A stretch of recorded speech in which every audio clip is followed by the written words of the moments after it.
Military archives hold millions of stories. Some become legends, others lie for years in folders stamped top secret or simply get lost in the heap of reports. Today, we will tell one of them. I heard this story from a veteran who swore to keep it silent. It's not in the textbooks. This is the story of a simple kid from Kansas who, for a moment, forgot what war was and remembered what it meant to be human. April 1945, a small German town, whose name no longer matters. A fierce street battle was raging. The 2nd Platoon, under the command of Lieutenant Carter, was moving from house to house, suppressing the last pockets of resistance. Among them was Private First Class Alvin Muller, the son of German immigrants, who was often mocked because of his surname and his knowledge of the language.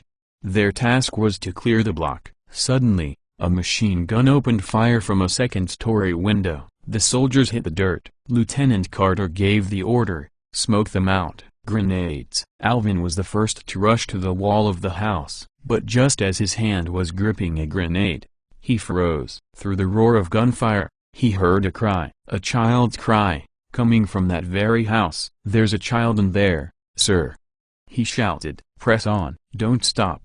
The lieutenant countered. But Alvin wasn't listening anymore. He no longer saw an enemy position before him, but a window, behind which could be someone who was guilty of nothing.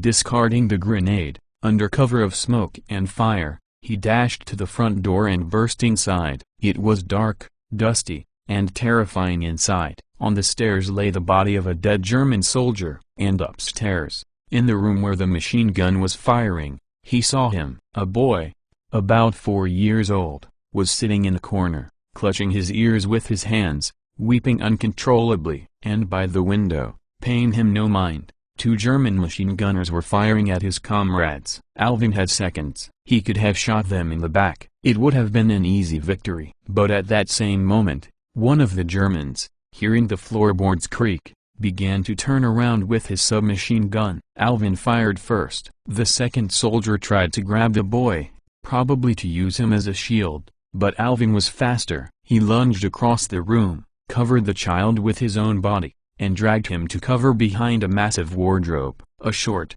fierce firefight ensued. A bullet tore through his shoulder, but he did not let go of the boy. When his comrades burst into the room, it was all over. 2 Germans dead. Alvin, bleeding profusely, was clutching the terrified but alive child to his chest, whispering something to him in German. "Alles ist gut. Alles ist gut. Du bist in Sicherheit. Everything is fine. Everything is fine.